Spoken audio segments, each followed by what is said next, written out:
দিনের আলোয় মাথার উপরে দাঁড়িয়ে থাকা যে লাইটগুলো দেখা যাচ্ছে, রাতের অন্ধকারে এরাই আলোকিত করে হোম অফ ক্রিকেটের চারপাশ। শুধু মাঠ নয়, মাঠের বাইরে অনেক দূর থেকে দেখতে পাওয়া যায় এই আলোর ঝলকানি। তবে ১৬ বছর আগে স্থাপন করা এই লাইট অনেক বছর ধরেই চলে মেরামত করে করে। এতদিন ধরে লাইট নিয়ে খুব বেশি আলোচনা না হলেও পাকিস্তান সিরিজের পর এই আলোচনা চারদিকে ছড়িয়ে পড়েছে ঠিক সেই আলোর মতোই।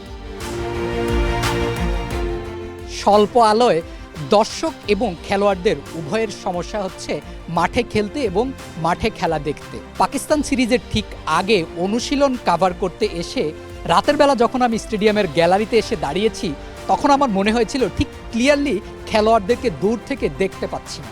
বাংলাদেশি খেলোয়াড়দের সবাইকেই আমি চিনি বলে অবয়ব দেখে বুঝে নিয়েছিলাম কে। পাকিস্তান টিমের অনেক খেলোয়াড়কেই চিনতে পারিনি, শুধুমাত্র দূর থেকে তার চেহারা দেখা যায়নি বলে।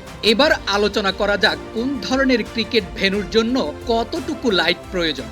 ডোমেস্টিক ক্রিকেটের জন্য কমপক্ষে ৮০০ থেকে ১০০০ লাক্স আলোর প্রয়োজন হয় হরিজন্টালি, আর ৬০০ থেকে ৭৫০ লাক্স আলোর প্রয়োজন হয় ভার্টিক্যালি। ইন্টারন্যাশনাল ক্রিকেটের জন্য কমপক্ষে ২৫০০ থেকে ৩০০০ লাক্স আলোর প্রয়োজন হয় হরিজন্টালি, আর ২০০০ অথবা তার বেশি লাক্স আলোর প্রয়োজন হয় ভার্টিক্যালি। এখন প্রশ্ন হচ্ছে, এই লাক্সটা কি?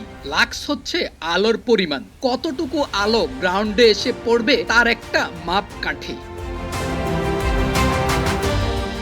উপরে উল্লিখিত ভার্টিক্যাল এবং হরিজন্টাল লাইট নিয়ে যাদের মনে প্রশ্ন জেগেছে, তাদের জন্য বলে রাখা ভালো, রাতের আধারে বল যখন উপরে ওঠে তখন যেন ক্যামেরায় এবং খেলোয়াড়দের চোখে খুব ভালোভাবে দেখা যায়, সেজন্য দুদিকেই আলোর প্রয়োজন পড়ে। আর ভার্টিক্যাল লাইন আলোকে উপর থেকে নিচে এবং হরিজন্টাল লাইন আলোকে এক সাইড থেকে আরেক সাইডে প্রসারিত করে। হোম অফ ক্রিকেটের ৬টা টাওয়ারে ৭৬টা করে মোট ৪৫৬টা লাইটের ৫%ই নষ্ট।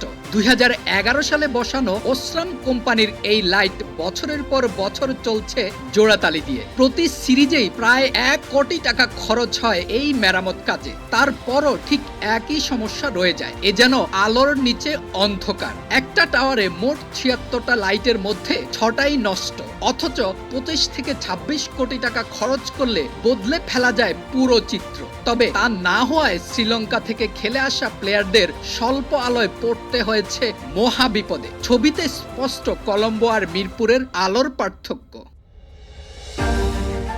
পাকিস্তান সিরিজ শেষ হওয়ার পর দু একটা গণমাধ্যমে এই ফ্লাড লাইট নিয়ে নিউজ হয়েছে, যেখানে বিসিবি পরিচালক আকরাম খান এর বিস্তারিত ব্যাখ্যা দিয়েছেন।